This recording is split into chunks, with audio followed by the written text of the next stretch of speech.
Hi everyone, welcome to this episode of the FuReel Podcast. On the podcast we talk about what we experience whilst we're practicing and teaching Kung Fu and Tai Chi and how it benefits our lives, the three parts that make us whole, the mind, the body, the spirit. Here next to me as always, Sifu Gawain, founder and master of Jingmei Academy and also known as me Faja. Hi, Faja. So if you have any questions and wonderings for the podcast, you can send them through for us to discuss to our email address, FuReel@gingmo.com.au. That's FuReel@GingMo.com.au. And now what makes this episode so special? We have a panel of GingMo'ers here on the podcast today. So from left to right from me, we have Simo Marianne. Hello. Tarrant. Hi. Ali. Hello. Sifu, myself, Piers. Hello. Sihing Lee. Hi. And Yisahing Tim. Yee. Cool. Thanks very much, everyone, for joining us. You'll probably hear in the background there's a whole lot of noise. It's because we're actually conducting a regular class that is going on here on a Saturday morning. And I thought, well, first of all, thank you to all of you for coming and joining us today. I did say to Sing Sang a while back that it'd be great to have a live panel, and we never thought that we'd be doing it so soon and around such a sensitive subject.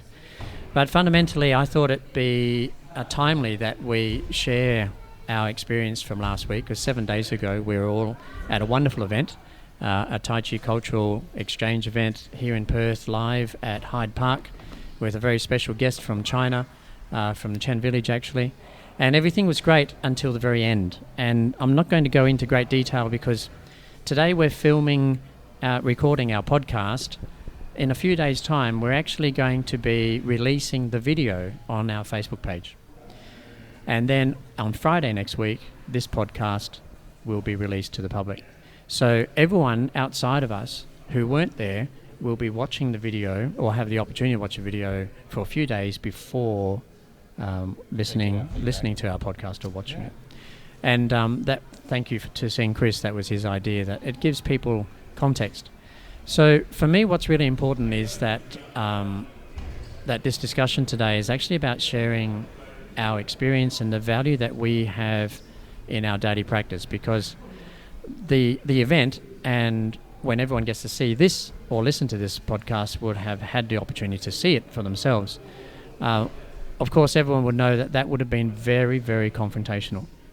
And I know that from my experience, and particularly on the day, that there was two very clear parts of me that were being activated. There was the part of me that was really angry, and there was another part of me that I guess was being logical about it and trying to find the best way to deal with the situation without escalating it any further, but also at the same time honouring ourselves, or honouring me, myself at that time, and being able to step forward in a way that is respectful to everybody. And I know that in my career I often hear this question, and that is, how do I know my Kung Fu really works? Do I have to wait till I get into a fight? And there's this assumption that learning martial arts is about the someday, one day event of some physical confrontation that happens to ourselves. But for all of us, except for this young man here, it happened to all of us through watching. It only happened to him personally. And we all got triggered, and we all have a story to tell, and I believe that it's a very valuable story to share with other people who are supporters of FuReel and other GingMo'ers. So, in context, of course, everyone who is watching this has had the opportunity to have a few days to actually see the video.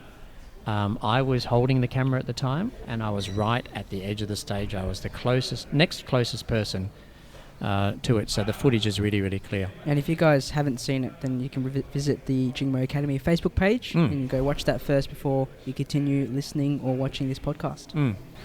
So who'd like to start with recalling their experience of the day? Simo. Sounds like I'm up. I guess for me, it was a space that was an unexpected event that happened. There had been a bit of a conversation about, did we think that there would be any push hands that would happen? there was a comment that ran that said, no, not because there's concrete, there probably won't be any push hands. And then right at the last minute, there was an invitation for a bit of a demonstration, an exhibition that was not aggressive. It was all very friendly. The whole event had been a very friendly, inclusive, one big family moment. And I don't mean a Jingmei family moment, I mean a Tai Chi family moment, a bigger sense of Chen style, sure. of Chen family Tai Chi moment. And from my perspective, it was that I was watching my boys, because in this case it was the boys that were up there who had volunteered to help out the other team, so that they had someone other than themselves to demonstrate what push hands might look like in a friendly moment. And very quickly, in the blink of an eye, the whole energy shifted. And for those of you who know me, I'm very peace-loving, and probably people who knew me before I was involved in Jingmei were blown away that I was involved with the martial artist space at all, really. I'm not particularly confrontational until I'm backed in a corner, and then the Hall Street girl in me is quite out there. So for me, I often walk with this balance around how do I represent the big feelings that are rolling in me when people that I love are in pressure points that may be very, very dangerous. How do I do that in a way that's respectful to myself, respectful to the person that's in the moment, and respectful to those of us that are around? In this case, it was you, Sifu, and not embarrassing Jingmo and you. But my boys, none of them my biological boys, but my boys were out there, and they were being tricked from my perspective. It wasn't transparent, and it shifted really quickly. And my protective mother bear just clicked in a way that was quite clear.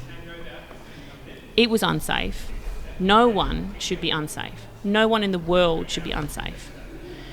And don't make my family unsafe, because then you have to answer to me and what I believe is real. What I believe is real is every individual in this world has infinite worth. And therefore, we are respectful to each and every person that we pass in the best way we can be in every given moment, regardless of where we're at. So my balance in that moment was, you've just crossed a line of respectfulness with my boys, and you're not responding in a way that's respectful. So how do I be respectful to you to walk my walk and talk, but also protect those that I love? So the whole time that I was speaking, it was, how do I walk that line? And for me, it was just about saying very clearly, this was a very unsafe event, this particular part of it. The rest of it was fine. And that was uncalled for, and we now need to withdraw. Not we need to attack. There was no point that I thought that there was any possibility of an old Kung Fu movie coming to life in front of my eyes. Because all of the GingMo'ers that I know don't live in a way that we are in an old Kung Fu movie where it's black versus white, good versus evil. That's not how we live in every given moment. We live in the shades of grey, and we choose as wisely as we can in any given moment. So for me, it was, in everything that I said, how do I strongly say that this is inappropriate and unsafe, and people's lives are at risk? And here's the sliding door moment. If this had gone the other way, then we would all be in a very different situation. And nobody saw that, and nobody took precautions to prevent that happening until the GingMo'ers got up and said, that's it, we call this an end right here and now. It wasn't wasn't like there was any care from even people in the crowd. It was like it was a normal thing that would happen in a demonstration where, to me, it was the way other end of the scale. It was completely... I love the way that you use the word trick, because to me it was just a setup. Yeah, I see that it was potentially a setup, but actually I think, Singly, it is just a lack of thoughtfulness moving forward. Right, yeah. And I think the crowd was in fear. We had a renowned master on the stage demonstrating, and it takes an awesome amount of courage to stand to someone who is put on a pedestal, right? Yeah. And to speak our mind in a way that is real, and it also goes against what is said to be and unsaid to be the collectiveness of this is okay, which is what we was dealt with. Here is an okay moment, and to speak out is to go against the grain, and therefore we are the non-believers or the non-conformists, right? The conversation that I was part of during watching, there was a person who I never met before, who was commenting to myself and Ali and Pierce about how dangerous, and that it was not master-like what he was doing. But the moment that I turned around to look for his support when I was being vocal, he had disappeared.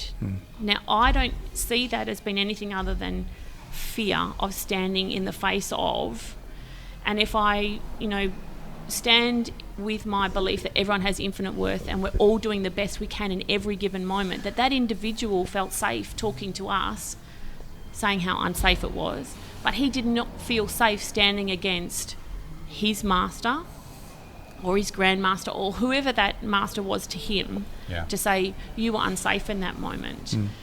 Because then you're challenging, I guess, an ego, right? That takes... You got to have something, or you got to have not a lot of care of what he thinks of you in return. I don't have a lot of care of what he thinks of me in return. It might be different if I was standing to my own master, how I would then formulate that conversation, and I would try to be quite clear about that. However, if my own master went at my boys the way that happened, I'd probably still have the same response. There's a whole lot of social pressure in the crowd too. I mean, we were all there to try and be part of an event showing respect to the community and to the visiting guest, which was, the delegation including him. And when you've come in that mind state of saying that this is somebody of importance and cultural value, and we've all come to have a moment to appreciate the visit and to show respect to them, and we think they're showing respect to the community we're a part of, I think it's a very hard moment for myself, and I can imagine people in the crowd, some at least would have felt the same way, to kind of turn on a dime in that moment and feel suddenly very challenged by what you were seeing in front of you, and to have a system where there's almost like it's not really a hierarchy, but if you look at the hierarchy that is created and the way that there's this pressure to say this person is an authority, this person is presenting something of cultural value, and then to see an actual aspect of that cultural kind of element they're presenting be so confronting in that way, and to clash with there was a lot of saying, this is how it is in China, this is always this way in China, and a lot of people like that. Yeah, exactly. A lot of people challenge that perspective anyway. But then, because it was an Australian and Chinese community exchange event, there was the part where I think many people had the Australian in them that wanted to say, this isn't all right, this should never have happened. But I know for myself, particularly as a white Australian, I didn't want to then be speaking in a way that I felt was inappropriate in my place, to be projecting sort of my cultural attitude onto that. And I even think probably like Chinese ethnic people in the audience who have more of a link in time with Australian culture and more time in Australia, and obviously I'm not the one to speak to that, but I could imagine them feeling conflicted in a similar manner with that kind of cultural, that accusation that you're breaching culture, I suppose, or disrespecting culture. If you have an issue with this, you're disrespecting this part of the culture, and that was a very confronting thing for us being involved, but even I suppose being involved in the group we're in, it almost felt more clear cut. I imagine in the audience, if I wasn't attached to either group, I probably would have just been paralyzed in shock and just watched it unfold in front of me. The shock was the biggest thing for me to deal with. I really appreciate you saying that. Apologies for interrupting. No, it's okay. Natural pause. I think given for me, when I hear what you're saying, Pearson Singley, is when I think about what we actually watched and what that does. If we take out the cultural aspect of this, and we come back to my statement of everybody has infinite worth, and that's, as humans, that's where we all sit, regardless of our cultural background. And I think, I like to think that that's where Jingmo comes from. Regardless of how you walk in the door, we treat you all individually and from a space of respect. That doesn't mean everyone's going to join us, see our point of view, be okay with us. But in all the years of work I've done in the face of people being traumatised, often what the first response is silence. And then the realisation of the shock. Now, effectively what we saw on Saturday was a moment of trauma, right? Because it wasn't a very aggressive act. It happened to someone we love, regardless of what level of love that is. And it happened in a way where we were seemingly powerless, right?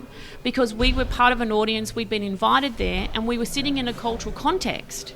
So as you say, Pierce, those of us who don't have Chinese heritage don't want to be seen as being racist. I don't want to be seen as being racist. I live in a multicultural relationship and household. My children are multicultural. In essence, I'm multicultural. It's just that my heritage tends to be more European than worldwide.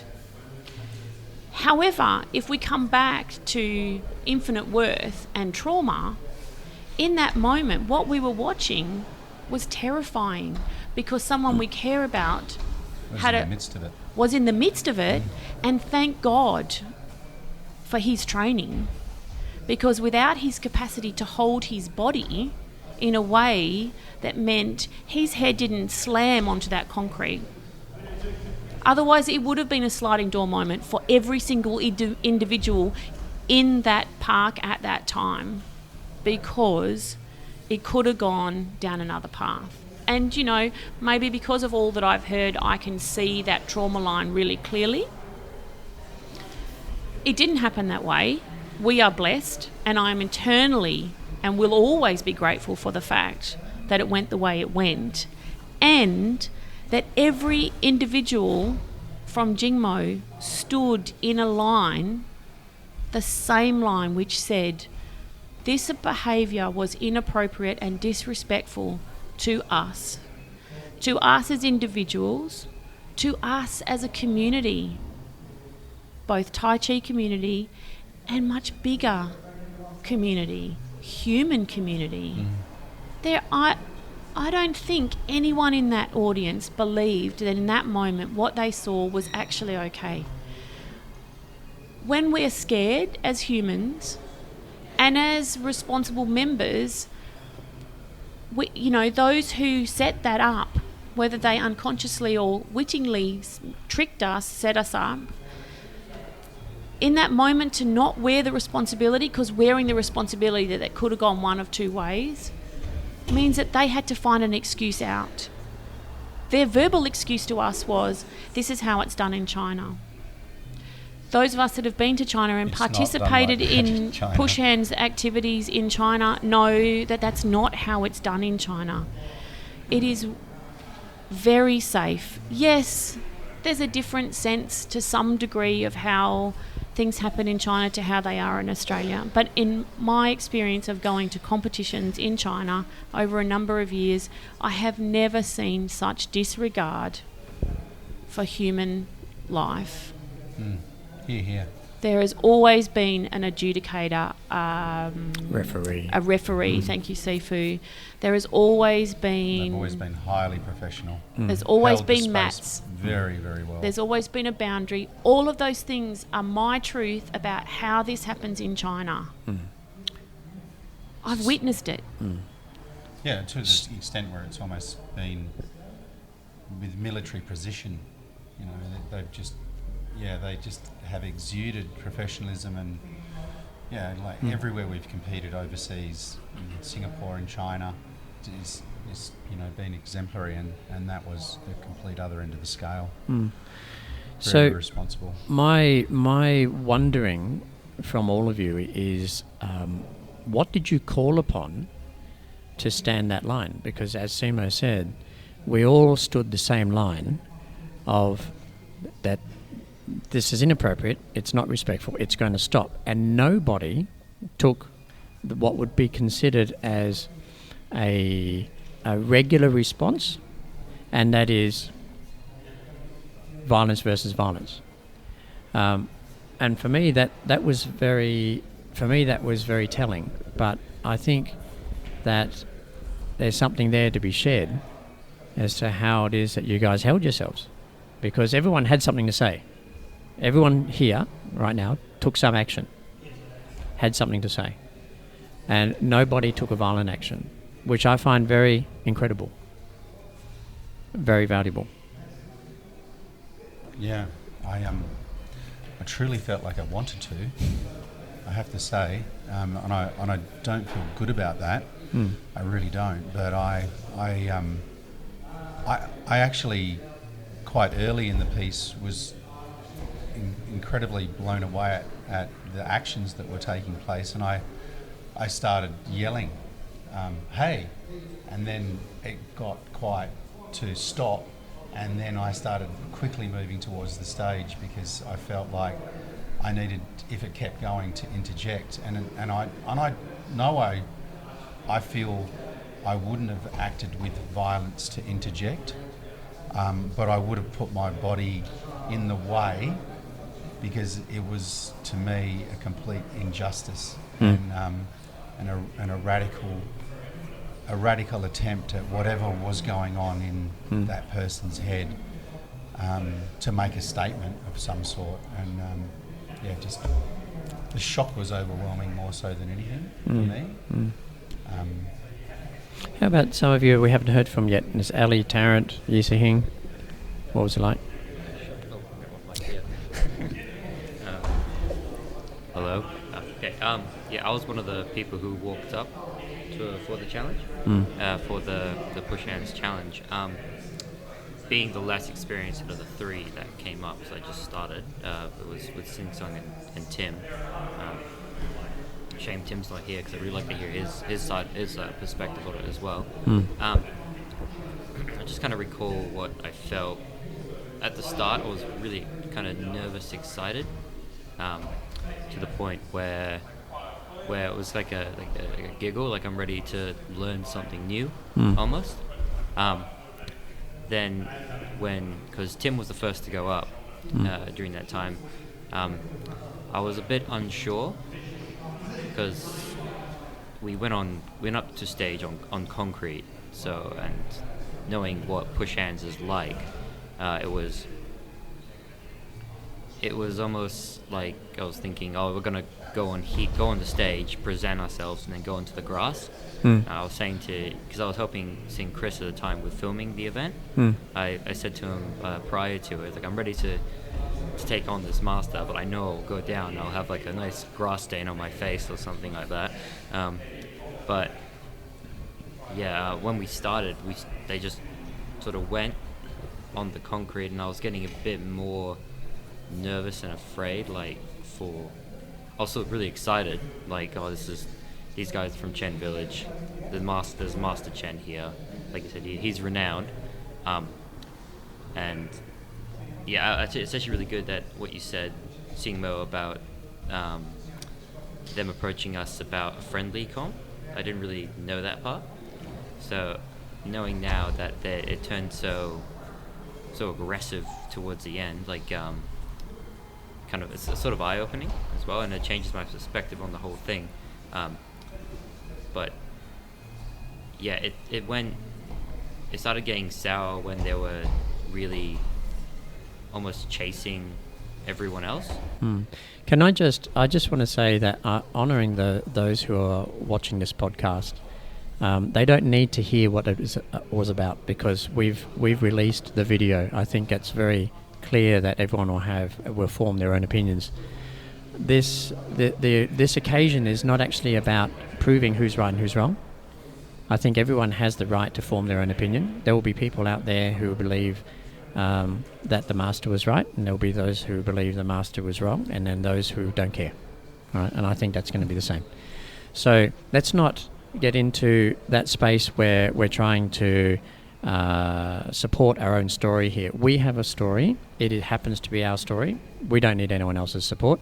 We took action. What I'm most interested in is your process. Like, what did you do for yourself to hold yourself in this position? Because there are going to be hundreds, if not thousands, of people who watch this eventually and find themselves in situations where it's not a physical confrontation in the sense that it's a fist fight, but it is a confrontation in that they have to stand and walk a line and make a decision where if they go left, somebody loses. If they chose right, somebody loses.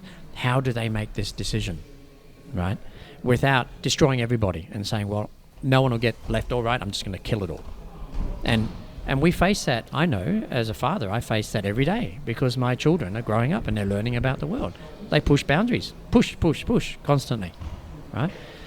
So that's what I'm interested in. And after each of us share something that is going to be of value to those who are listening, then I'd really like to hear what it was like for Sing Sung, who was out there, who was having that physical confrontation as well. Because there was a definite process. And when you see the video, you'll see that there are two different intents there. Two completely different intents. And it's so easy for us to get pulled in to anger and fear, yet something happened that held all of us out of that anger and fear for ourselves and as well as for Sing Sung. I think I know for myself, because it was quite tumultuous. The whole experience, and the shock was overwhelming. But for me, I kept on thinking, when I reflect on it, that it was about trying to make it safe again, how I was going to make it safe again. So I started yelling, stop, that's enough. And then it was almost like, let's move away from this situation. Let's get away from the situation, which we did. We all did that very effectively. And so for me, as soon as it felt like it was safe again, there were other emotions were coming out. And so I was having to deal with those and bring those back into play. But I just kept on having to check in with myself about what's safe. So I continually was going backwards and forwards in my mind, and wondering if you were safe, if you were okay, and I could see you were. And then other individuals at different times were getting emotional about it, and I think it was just it was safe. And it sort of, that for me, that's what it was. It was that I needed to bring safety back into this equation that we were this situation that we were involved in, because it went from safe, it went from this great environment to very unsafe, like in a split second. And so that's where it was for me. That's how I felt, and in reflection, and that was what it was all about for me. What was going to make this safe again. That's all right. I was just going to say, for me, I think my initial instinct, particularly in any kind of situation like that where my kids are around, my first instinct is to make sure that they're safe and they're okay. So I kind of stopped having space to check that Sing Sung was okay and was worrying more about the children. And there were quite a few emotions coming from Isabella and Violet, who are kind of old enough to see and have thoughts about how they feel about these things, and the little ones. So mostly I was trying to hold it together for their sake, which I've realised in thinking about it over the last week is actually kind of my default position when confrontation happens, is to suddenly hold space for everybody else, rightly or wrongly, I'm not sure, because it leaves me somewhere, but that's what held me together at that particular point, is holding space for the kids particularly, because you could see that they were feeling a variety of things and were getting quite upset. So It's tricky. Thank you, Ali. I did notice, I looked over my shoulder to see where Isabella was, and I saw her and Violet in your arms, and I had William on my hip, and I knew that Hugo was, you know, at your feet, and I knew Pierce was there. So for me, I checked where the kids were, and then I went in to look after my big boys. Big kids, yep. Right. So, yeah, you're right. I think that as a woman, I think that's a hard space to walk as to how we protect our children in the face of something confrontational, and then when do we process our own stuff? Yeah, absolutely. Yeah. I've never been a particularly violent or confrontational person physically, though I sure do get angry sometimes. But I have noticed that doesn't come out in those scenarios because I don't have the space for it in that particular moment for whatever reason. I'm interested to hear you sing. You've been around, like as previous podcasts talk about your history and that. You were there that day as well. Yes. Be interesting to hear your point of view, how you processed all that. Yeah, so I gone there with Phoebe. Yes. And I was feeling really good because before I gone, I remember from Flume, I thought I'm going to do a lot of practice before the event so I don't have to worry. So I did 10 yearloos that morning. Nice. And then I'd finished 12. I hadn't stuffed up anywhere, and I felt that was pretty good. We were relaxing. They'd set up the food, and a lot of people had gone starting the food, so that and thought, they're going to do this push hand. It'll just be a kind of a little kind of demonstration, quite relaxing thing. So I thought, Phoebe wanted to go because it was Neosh's birthday. But, I thought, no, we'll hang around just to watch. So I was totally relaxed, no anxiety. There was a bit of anxiety because then I was standing there, I thought, hang on, they're going to do it on the concrete. Okay, they must be going to do something really safe. They'll just kind of do a little demonstration. And then Tim got up and it wasn't like that. And then eventually he went off the stage. So I thought, then without thinking why, I moved up to the stage. I thought, I need to, I guess spot is the word. I need to be there to make it safe. But then I thought, hang on, there's no boundaries that I can walk around. There's nowhere I can stand to make that safe.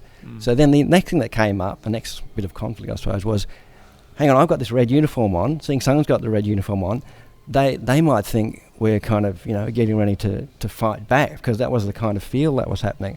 I thought, I can't get up there because that'll be a confrontational thing, and it's not about confrontation. So by the time Seeing Sung had been upended, it was kind of too late. It was, I hadn't done anything, but I don't know.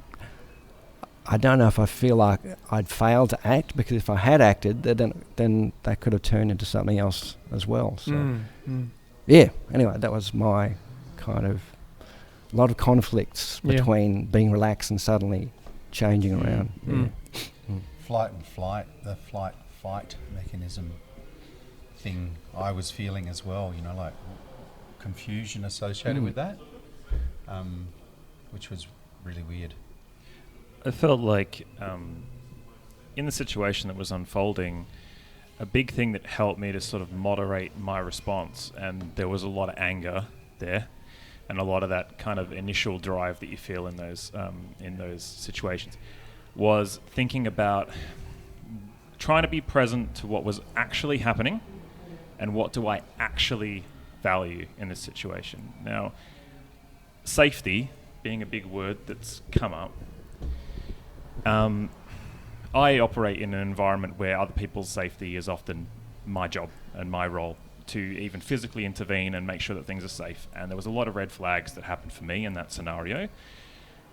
However, I had to actually stop and try and think logically and looking at the situation. Is this the same as what I think? What I feel like I want to react to, is that what's actually happening in front of me? Because to me, what I'm seeing is a similar scenario where I've seen people fall down and have people try to climb on top of them and try to harm them in all kinds of ways, continuing it through. And that's what my body and my emotions wanted to react to. I wanted to run up there. I wanted to yell. I wanted to push people away. I wanted to secure the area. That was the animal that was kind of screaming inside. But when I was trying to stop and recognize, gosh, I even feel a bit like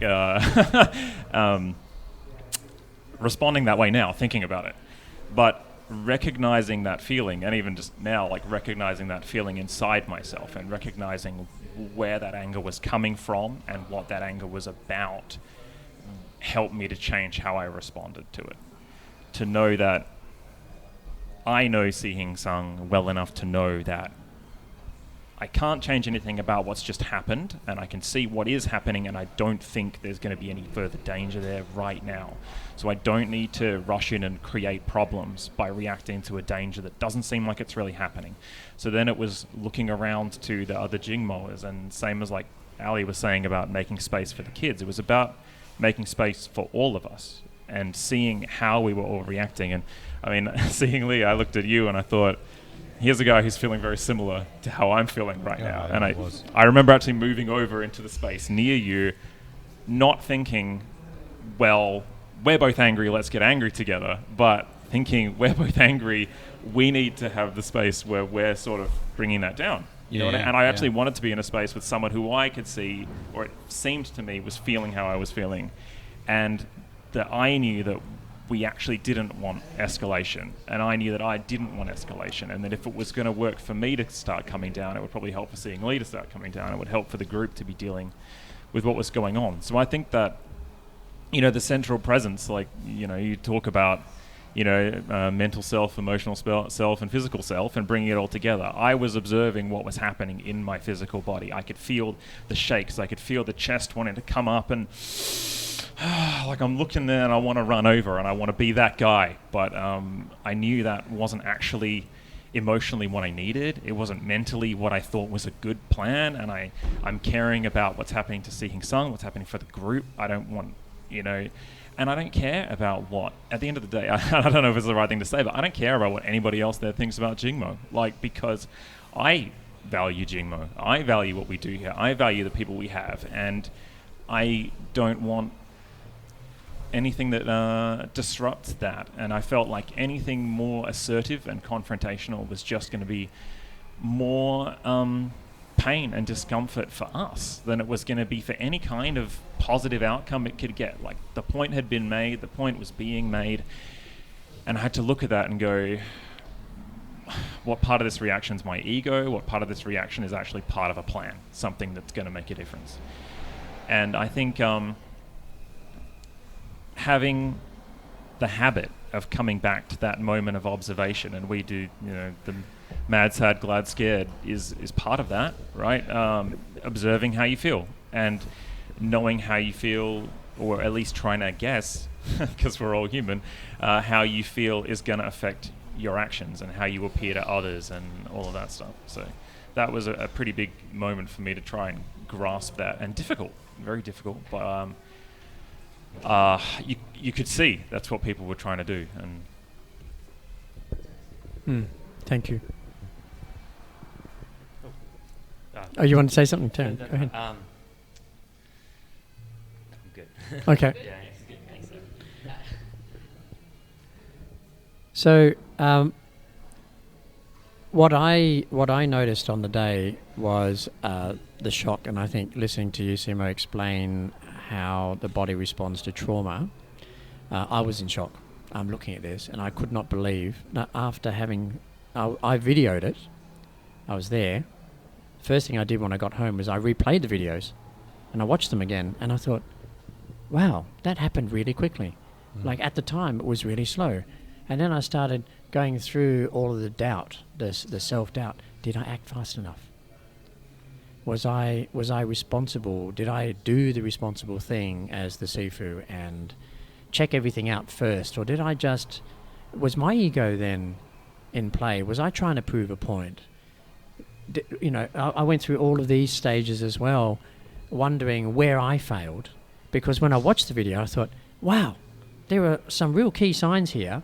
How come I didn't take any action? And then I started to think back at that moment. I thought, well, at that moment, it happened so fast. And when yourself and Sing Lee explained how and Pierce as well, explained how this unsaid hierarchy is set up, you're right. You're absolutely right. You nailed it. It's like I'm there. I am also a 20th generation disciple, and So is you, Sing Sung, and CMO, you are as well. And so is the Master Chen. I didn't know at the time. I thought he was the 19th. No, he's the 20th generation too. So although we're from different strands of the family, we're in the same hierarchy. So I had every opportunity. I could have said something, but I didn't. But anyway. So still I'm thinking to myself, what was it about that moment when the final throw happened? I watched what happened unfold, and everyone who's watching this has every opportunity to go and see the video for themselves. How did I not default to what I remember as a young man, how I was when I was his age? There would have been a full-on fight. It would have been on for young and old. And I remember when I was 14, at the very first all-styles, full-contact martial arts tournament in Melbourne, where my father had stopped the fight for injustice, and myself and our colleagues were ready to have a rumble. There was 4 of us against like 70 people, and there was not one molecule in my body that was saying, you should be scared here, this may not go right. It was like, yeah, let's go for it, right? Like, I'm ready to lash out and let it rip because I felt it was unjust. That happened, what happened at that time, like I'm talking, that's the 70s. So I recall that, and that's a very vivid memory for me. And I'm thinking to myself, why am I not getting up there and having a fight? Good question, Sifu. Why weren't you getting up there having a fight? Exactly. What happened that made it different for you this time to last time? Or to all the other times? Logically, I can't say what you guys are saying, because in my head, I was not thinking about this is not going to go right. There's no need for this. I didn't have that chatter. I did not have that. All I had was I was feeling angry, and I was feeling scared. Yeah. That's all I had. I'm angry and I'm scared. I'm angry and I'm scared. Is he okay? Is my son all right? I checked. Are you okay? Yes. I said, are you okay? He said, yes. I said, did you hit your head? I tapped it a little bit, but I landed sideways. Then he told me the story about what he did to break the fall and the impact. I said, okay. Are you all right? He says, yes. It's okay. We need to leave. So I'm angry and I'm scared, but we need to leave because we don't need to be in danger anymore. I didn't have that chatter. I didn't have that because we don't need to be in danger. It's like, we're leaving. That is it. We're leaving. So, Sifu, I know that I'm kind of interrupting you, but what I want to work out is you've been doing this for many more years longer than we have, and Yi Sihing, on the panel, you're the person who's done it. You and Sing Sung, I'm not sure. I think you've been training longer than Sing Sung has in a way. Does this mean because both of you had Yi Sihing, you had more chatter, as Sifu's calling it, but you both had a very calm external response. Sifu, does this mean that you've been doing this long enough that you can just track the feeling and choose the action that comes? Does this mean that level of integration, I'm interested for lots of reasons, but does this mean that level of integration happens when we've been doing something long enough that the chatter becomes minimal? I wish I could say yes. I don't know. I really don't know. For me, that incident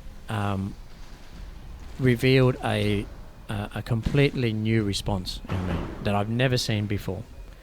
Now, you've known me like nearly 30 years now, and it's more than half your life. You guys have known each other. Yeah, and that was the first time ever I'd seen that part of me. What I've seen in the past has always been the total opposite. Yes. Right. And what you're saying sounds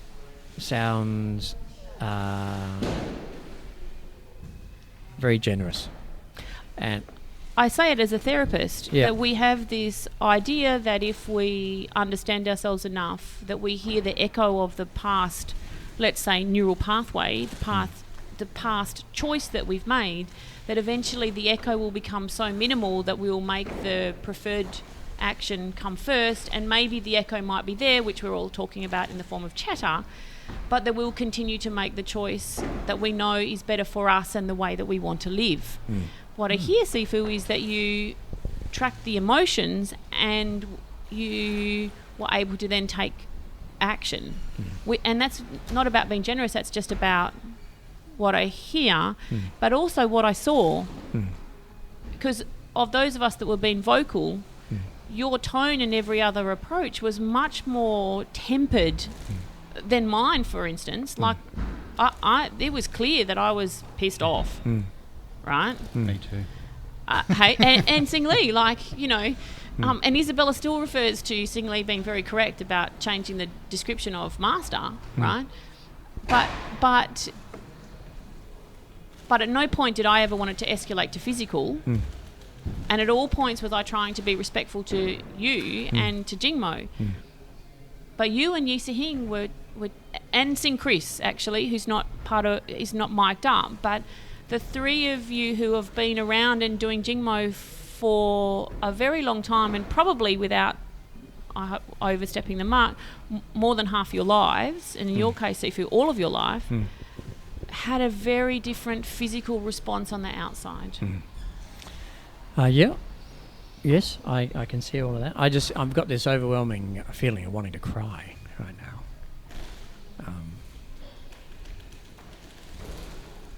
Because that was horrible for everyone. What we saw was horrible. And you know, I described it during the week because I've been thinking about this a lot, and I had some GingMo'ers ask me earlier, how are you, Sifu, and how are you going from that stuff, and thank you, Tarrant, for checking in with me too on Sunday. I remember hearing myself describe for the master that I'm sure he is highly skilled. There is no doubt about it. I'm sure he is. But something happened where he couldn't access his logic and his compassion. And in my experience, what that is that in my daily practice, I am constantly centering myself. And in that centering, it gives me a clarity. And in that clarity, I get to choose to either go forward in my brain or go back and down in my brain. And there were voices in my head that said, afterwards, that we could be in for a fight. And I went through all of the scenarios and all that crazy stuff, and if we did, and then they'd send people over from China, and then all that stuff. Kung Fu movie. Yeah, Kung Fu movie, that's right. So that's all the send. Yeah, I did, honestly. I did. I had all of that stuff, because it's a fantasy. You know, it's all the fantasizing about how important I am, and we are. Tarantino moment. Yeah, that's it. Yeah. So anyway, I'll let that stuff go. But it took me 40 Yulus on Tuesday to actually let it all go. 40. I didn't tell you, darling. I didn't tell you. No, that's 40. Like nearly 4 hours of worth of training. Yeah. For those of you who don't do Yulus to it's the, you know, like that's. Yeah. So it took me to do 40. I finished 36 here, and I said I'm going to save 4. I said to our boy, I'll save 4 at home to do last 4 before I go to bed. Just to really chill down, and I did that. What I've realized is that when I practice, I create a centering. In that centering is clarity, and in that clarity, I get to choose, and I can choose either to be violent and go to the base of my brain and go fight, flight, freeze, and I know I'll go fight. I know that's my default. Yeah, you've got training to do that. Yep. Or I choose otherwise, and otherwise is to go forward. And in going forward, I access all my skills, all my experiences, all my logic, all my compassion, all my love, all my empathy. Everything is here in the front of my head. Yeah. So when I choose at every moment, and I choose to move away from here to go there, I have no other options. Like there is that's it. That's the option. My skills will be that I will stay safe, that all those whom I love will stay safe, that I will not generate more violence and more confrontation. It's just all going to be here. There's no ego up here. I'm not looking bad or looking good or saying the right thing or the PC thing. It's like I was just sad and I was angry. I was scared, I was sad, I was angry. That was it. Those are the three things. I know I said before I was missing one of them, but I was definitely sad, scared and angry. And so you asked a very important question at that point when we had removed ourselves and the organisers, this is not on the video because we didn't have videos going, but the organisers had chased us down to Offer some food. Yes, Yeah. to apologise, but also to conditional apology. I might just add. Yes, of course, and they had their thing going, Yeah. of course, but their condition was that this is what happens in China. And he should not have, They didn't right? know that we'd been there before, though. No, and it's Doesn't- okay. that's It doesn't. irrelevant. It's irrelevant. They have to buy their story, just That's like right. we will support our actions. Exactly. I love Pierce's statement about he doesn't care what anyone else thinks of Jingmo because he loves Jingmo and that's it, right? Like, that's why we all did what Jingmo'ers do. So for me, I even questioned, why did I shake their hand? Why did I say thank you and goodbye afterwards? Like, there was a part of me that was going, what the hell is wrong with you? Why would you shake? Why would you just not ignore them and walk away? I even said it yesterday. Because you believe every individual has infinite worth, Sifu. In every Should've molecule did of your body, you actually believe that. Well, Even though in your primitive brain, Yeah. you want to act out. Yes, and I said that yesterday when one of them called my phone. Like, of course they've got my number. Yesterday? Yesterday. Yesterday? Oh, yes, new event, new moment. Yes. Oh. So they called the This is new. MC. So Very the new. MC, you guys remember there was a bilingual gent? Yes. Yeah. He actually, He he seemed very nice, that guy. yes, well, he called me using his wife's phone because she answered it when I missed the call, and then she passed me over to her. She passed me over to him. And he just went blah at me and started, and I said, no, thank you for your apology, but there is no need. I don't understand why you're calling, because it was very clear on the day that you believe what happened was appropriate, but thank you for your apology. Goodbye. And then afterwards I thought, why the hell didn't I just hang up? Like, why didn't I just hang up? I thought, I had every right to act out and go, or say fuck you, pum, and do that. So I'm sorry, excuse me. Well, it's true. I mean, that is my truth. I'm speaking afterwards because I had Isabella in the car. Beep. Sorry, I was late. I had picked Isabella up from school, and we'd played in the playground for ages with her friends and other parents and chatting and stuff, and got in the car and I thought, missed call, I'll call it back. And then my anger just rose up again. I thought, why did I do that? But anyway, I did. So, yeah. How about Sing Sung? Oh, sorry, Tarrant, you look like you were going to move. Just saying, Sifu, you were able to sort of step back and think of the right response. Again, I think that shows like your training, like where it's at. So yeah, you'll be able to get in that space where you can answer logically and kind as well. Thank you.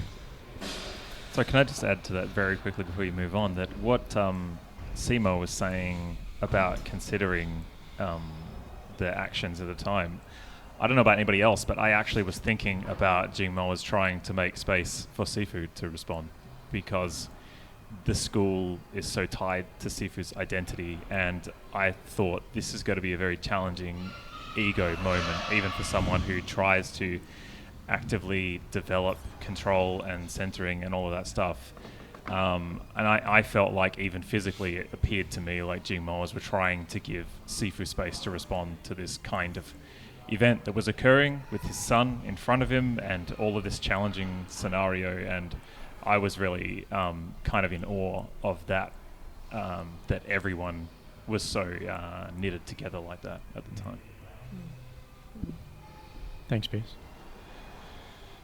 All right. Well, firstly, I'd say thanks to all of you, and Tim and everyone else who came, who was there supporting me. So you guys were very supportive. I felt backed up. Like I wrote in the message afterwards when I reflected. It was like, wow, I feel really team, like one team really backed up and didn't feel like I was unsafe at all. But to recall my feelings, I really only remember how it felt. I don't even remember much of it, the visual of how it happened. So where my feelings start is as soon as I started pushing with the master. And in some point I could feel the vibes of his ego come to me, like a 6-foot wave. It was really overwhelming. I could feel that, but it was really surprising to me when I reflected how my training kicked in, and I didn't fight that. I didn't feel like I rose to the occasion to fight his ego, but I actually feel like I actually even sunk deeper into myself and was able to process how I was feeling with things that were coming at me. Not to say the physical things as well. I could see that actually. Yeah? Yeah, I saw that, and when I reflect back on it, I found that really quite refreshing that you were able to do that. So yeah, just wanted to acknowledge that. Thanks, Inley. And yeah, and just every time that he kind of shook my balance, my body, my mind and my spirit, my emotions, it felt like, I say to the kids, I describe the 3 parts as an eclipse. So when they all line up, then we're present, and they're like, oh yeah, so I've stuck with that from now on. So it felt like every time when he shook my physical body, it popped out of line, and then my mind and body had to keep bringing everything to one. And it really surprised me in how I stayed there, because in past experiences, I can't help but think of past experiences and also think of what if, and also trying to be in the moment at the same time. In past experiences, once that had happened to me, I wouldn't be able to regain myself. I'd be stuck in oh no, I'm losing. How do I win here? And then I'd be stuck in that cycle. But surprisingly, I came back, and it felt like all parts. So my body was open in the qua, my mind was clear in that I'm okay. I'm okay with my skills being like this, and my emotions were that I am still okay, and I'm not going to react from an emotional space in that way. And then when I fell, that last fall, I was shocked in the body, but once again I was surprised in my body how all the years of demo training of break falling, that I didn't hurt my back. Like, yes, it was tight the next day, in that probably because how our body works when we get into shock moments, it tightens up. So I was a bit tight, but I didn't feel like I hurt myself. It was I could notice that. So I broke my fall. I stayed down for a moment, which you guys saw, and I got back up and I went, I'm okay. And that's why I kind of went, let's do this again. Because from that point I was like, are we doing this, are we? Because that was my point of the line. And then I noticed, like, Tarrant, So you're saying that's when it sort of got a little bit more real for you? Like you were going to take it out of that demo mode? Because you, to me, seemed like you were definitely in, I'm just doing a demonstration here, I'm not fighting. Whereas there was the other side of it, which was the complete opposite of that. So at that point, is that where it changed for you? At that point, because, like we say, the only thing we can control is ourselves. So I was keep reflecting throughout the whole scenario. It was like a 5-minute video, 2-minute video. 2-minute video. 2, yeah. Throughout that whole 2 minutes, I was constantly regaining my eclipse. And I never even thought until the last fall that there was something there. So that's why when I got up the last time, I was like, all right, let's do this. And then whatever happened afterwards. But what really surprised me, when I keep reflecting on, is why wasn't I angry? So you didn't get angry at all? I was not angry. Okay. I felt so confident in my skills in all aspects, mind, body, and spirit, that I didn't, I hear you guys talking about safety, I didn't feel unsafe. Okay, wow. For some reason. Like, I keep reflecting, like, why? So were you just really present to it? I felt really present. Like, keep talking about daily practice. I feel like every day when I keep practicing and checking in and aligning my eclipse every single day, that day was just another day for me, and that I had to my body, when we do actions like gaucho or twisting towel, it's very awkward at first when we can't get the position, but then somehow it becomes muscle memory. I feel like all that process became body memory, and in that moment where my body was being challenged, when I was I didn't feel like I was in control necessarily. Like I didn't go, all right, now I need to check out how I'm feeling, now I need to check what I'm thinking, how my body going. It just all happened so fast that I actually surprised myself. You seemed really focused when you popped back up as well after that last fall. Like you popped back up and you were like, okay, let's go. Yeah. I guess, because I felt so confident in that. Yes, I felt, but kind of, I'm okay.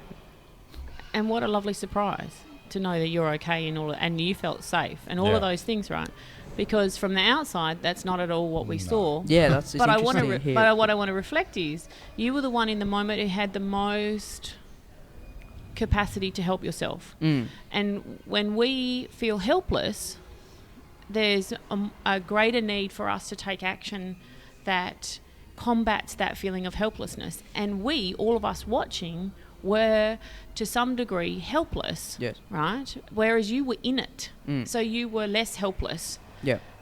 Not and probably lucky for you that you weren't trying to control, because that's what was that appears what was happening from the other side. That there was a sense of I need to be in total control.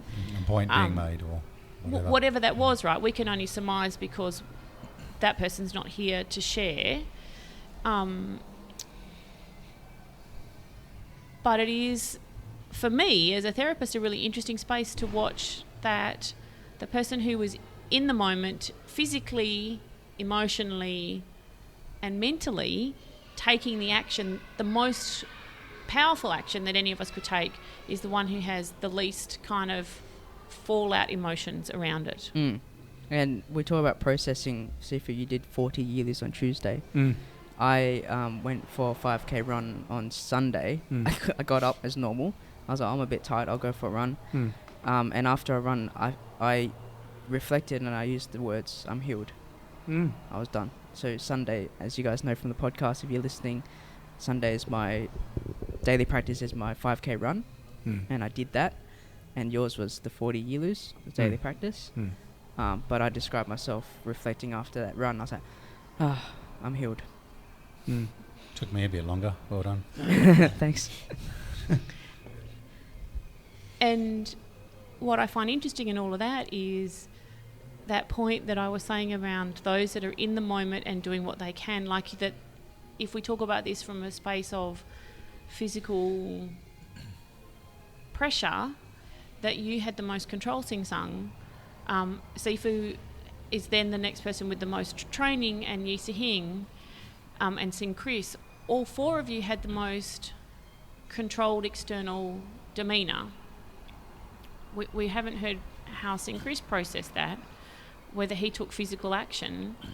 But what I know as a therapist who's done a lot of work with trauma is that the body keeps score, right?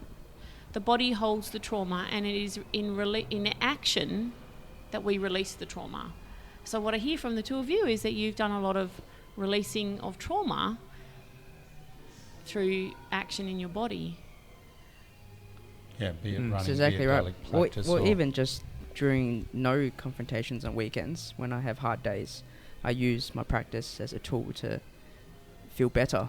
So I guess that was just, once again, a natural habit that I had, and that, I could have easily, I guess, stayed in bed Sunday morning and gone, no, it's too hard. I went through what I went through. I should have a rest. But I kind of went, no, let's do this. Let's get up. It'll be good for me. That's what I did. I sort of reflect on the, the tricking and the setup thing. I don't think it was any of that was going on. I think it was just egos. Someone saw an opportunity to make a point. Just humans being humans. Unconscious playing out into consciousness. Yeah. It is what it is. Yeah. I don't think it was premeditated at all, but... No. Go, Ellie. I was just hearing you say that. It's really emotional because I think you've been doing Jingmei for your entire life. So obviously it's in you. It's got to be part of your DNA at this point. But you could have chosen to respond differently. So something different there is holding you, your daily practice or whatever, but other people who practice any kind of martial art have seen them respond differently in such a situation, and they do practice every day. So I think there's something behind your reasons for practicing every day as to why you didn't respond you said you didn't feel angry at all. Why weren't you angry? And there's something very different and very special behind why that didn't happen for you. And I think that all of us humans could take something from that, because it's so easy to get overwhelmed by that feeling of anger. Yes. Wanting to be right, wanting to win. And you absolutely had, I mean, as an individual, I feel like you had every right to respond that way because of what happened to you, but you didn't. Yeah. And choosing to respond differently, clearly your daily practice is helping you to have space within you to choose to respond differently. Yeah. And that's absolutely something I want for myself. That's absolutely something that I want for my children. Yeah. And I think that, I mean, I would want that for all humans, Yes. really. And I want to thank you for being such an excellent example to me and to my kids. You're welcome. Thanks, Ellie. No worries. Well done, you guys. So we got so much from such a crappy situation. Well, for 2 minutes. But it was For 2 not minutes. like I should reiterate the fact that it was for 2 minutes a Yeah. crappy situation, because the rest of it was so cool. It was, yeah. It was It was beautifully beautiful put day. together. There was wonderful people there that were caring and sharing and understanding, and we were all sort of giving. Everyone was giving, and I think that giving was what made it such a great event. And then it changed. But then, thankfully, we just had to experience a very small period of time that it sucked for, and we moved on. It's taken me till pretty much today to feel a lot better about it.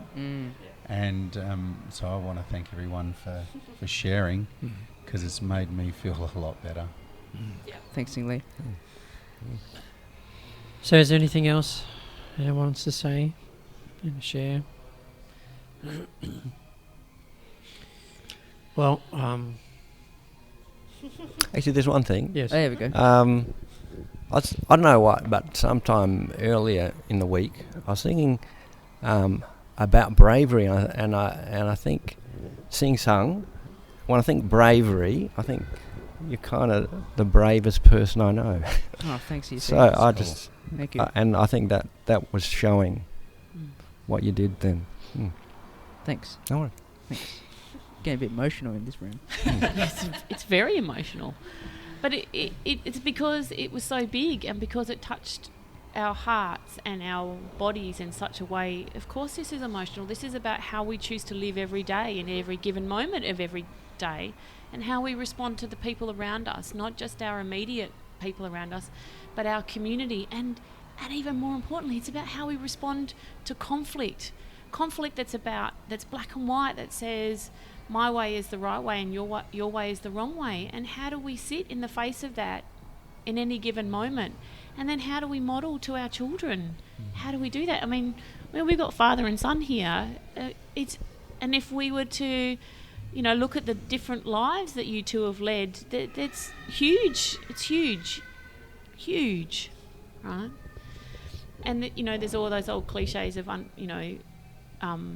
diamonds aren't produced without a lot of pressure, and the pearl comes from the irritation in the oyster, and all of that stuff. But actually, it's in those really dark moments that we get to see how we truly choose to be. I like those gemological analogies. Well, of course you would, Sing Lee. You like gems. Very good. Thank you. I think just quickly, I mentioned before I deal with aggressive conflict quite regularly in my job, and quite often you hear this post hoc reasoning where people come up with all these things to justify why an event happened. They're not thinking about what happened. They're not thinking about what led to it. It's just trying to get everything in line so the world makes sense again.